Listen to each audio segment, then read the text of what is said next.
jika Presiden Jokowi membiarkan keadaan berlarut, maka jalan revolusi yang dinarasikan oleh Habib Rizik akan semakin kuat dan mengakar.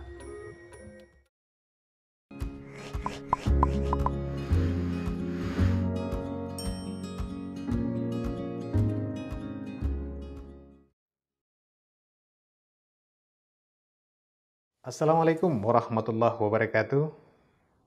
Alhamdulillah.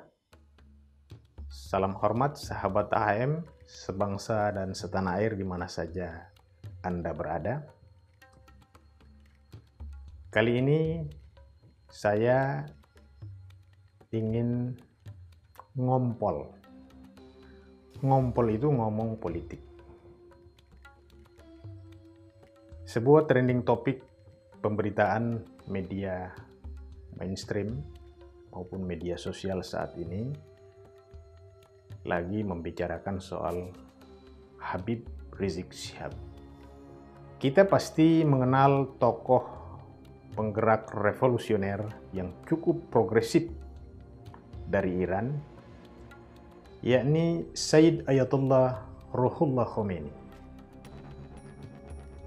Beliau adalah seorang filosof, pemberani, dan seorang ulama yang memiliki kedalaman ilmu serta bijaksana. Tetapi juga beliau adalah seorang sastrawan sekaligus politikus yang disegani. Baginya, berpolitik bukan sekedar profesi, tapi sebagai dedikasi dan tanggung jawab moral. Narasi dan gagasannya selalu mendobrak dan menggerakkan adrenalin pengikutnya. Pikiran dan tarikan nafasnya adalah ilmu dan amal. Gagasannya brilian seiring dengan tindakan nyata. Perbuatannya itu dapat dipahami dari pemikirannya dan begitu pula sebaliknya. Itulah yang terbayang dalam benak pikiran kita ketika kita membicarakan atau mendiskusikan tentang Sayyid Ayatollah Ruhollah Khomeini. Sebab salah satu karakter terpenting Imam Khomeini bagi rakyat Iran adalah pemikiran ketuhanannya atau ilahinya. Imam Khomeini hanya mementingkan keinginan Allah Subhanahu wa Ta'ala dan apa yang terdapat dalam Al-Quran dan hadis Nabi Muhammad SAW. Sehingga sedikitnya kita refleksi sepak terjang Ayatullah Khomeini bahwa selama 14 tahun di pengasingan, penangkapannya memunculkan gelombang protes, demonstrasi yang berujung kerusuhan, bahkan memakan korban ratusan orang. Pada waktu itu, Imam Khomeini didatangi oleh militer. Dia diberi dua opsi atau pilihan: meninggalkan aktivitas politiknya atau pergi meninggalkan Iran. Ya, tentu adalah pilihan yang sifatnya diskriminatif, yang sulit dan sekaligus tidak adil dalam pandangan Imam Khomeini. Sebagai seorang ulama yang teguh dalam prinsip, Ayatullah Khomeini akhirnya memilih opsi kedua, yakni pergi meninggalkan Iran, dan kemudian dia pergi menuju Paris saat itu. Di sana dia tetap dengan strateginya, meminta rakyat Iran terus menentang rezim Shah Muhammad Reza Pahlavi dengan berbagai kekuatan yang dimiliki. puncak dari gerakan protes itu sendiri terjadi peristiwa Black Friday, di mana pasukan kerajaan menewaskan puluhan orang ketika bentrok dengan para demonstran. Bukan lagi cucuran keringat yang dipersembahkan, melainkan juga cucuran darah dan air mata dipersembahkan. Tidak terbayangkan bahwa sebuah revolusi akan berhasil menggulingkan Reza Pahlavi, yang pada akhirnya Pahlavi sebagai pemimpin waktu itu pergi meninggalkan Iran. Akan tetapi 2 pekan setelah itu Imam Ayatullah Khomeini kembali ke Iran, disambut tidak kurang dari sekitar 5 juta lautan manusia. Menjelang 3 bulan setelah terjadi sebuah referendum yang mengesahkan penghapusan monarki menjadi Republik Islam dengan meraup 98% suara dari rakyat Iran, Iran mengesahkan konstitusi republiknya dalam sebuah referendum dengan mengangkat Ayatullah Khomeini sebagai pemimpin tertinggi dengan nama resmi pemimpin revolusi.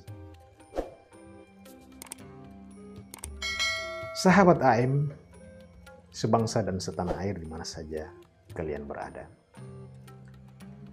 Saat ini kita seperti melihat jejak langkah Ayatullah Khomeini di Indonesia, yakni dilakukan oleh Imam Besar Front Pembela Islam Habib Rizik Syihab.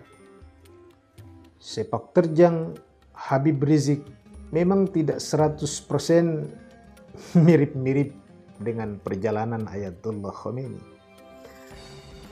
dalam mencetuskan revolusi.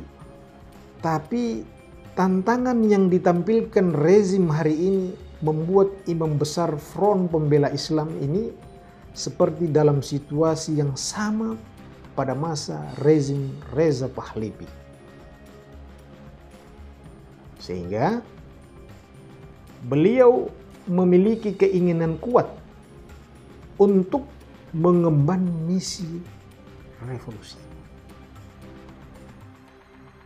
Mari kita melihat napaktilas perjalanan dakwah Habib Rizik Syihab seperti yang kita ketahui dengan berbekal ilmu yang dimiliki Habib Rizik Syihab, mulai mengabdi ke masyarakat dengan menjadi pendakwa dan mengaji di setiap majelis ta'lim dan masjid.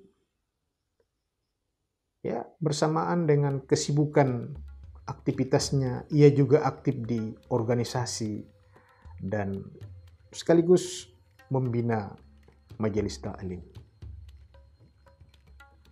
Seiring perjalanan dakwah dan problematikanya, Habib Rizik Syihab dan beberapa habib dan ulama lainnya mendirikan organisasi Front Pembela Islam. Organisasi ini untuk pertama kalinya kita tahu berdiri pada tanggal 17 Agustus 1998 di kediamannya itu di Petamburan, Jakarta. Sejak berdirinya FPI, nama Habib Rizik dikenal luas sebagai pendiri, ketua umum sekaligus imam besar, sehingga sepak terjang Habib Rizik bersama Front Pembela Islam seringkali menjadi polemik. Berbagai pro dan kontra di antara masyarakat selalu bersaut-sautan. Pembawaan Habib Rizik yang sangat berani pernah menyeretnya ke ranah hukum. Berapa kali beliau berurusan dengan kepolisian. Sampai kemudian Habib Rizik menghadapi 8 kasus yang menjerat. Ada kasus diantaranya telah dihentikan atau di SP3-kan. Dapat saya sampaikan kasus-kasus yang dihadapi oleh Habib Rizik Syihab, ya, ada kasus dugaan penghinaan terhadap budaya Sunda dengan memplesetkan salam Sampurasun. Itu tahun 2015. Ada kasus penguasaan tanah ilegal di Megamendung, Cisarua, Bogor tahun 2016. Kemudian ada kasus juga dugaan penghinaan terhadap agama Kristen terkait ceramahnya di Jakarta Timur tahun 2016 juga. Kemudian juga ada kasus dugaan penghinaan agama dilaporkan oleh Forum Mahasiswa Pemuda Lintas Agama tahun 2017. Dan yang lebih heboh lagi, ada kasus logo komunis, yakni logo Palu Arit di mata uang pecahan 100.000 tahun 2017 juga. Ada juga kasus pengadaan,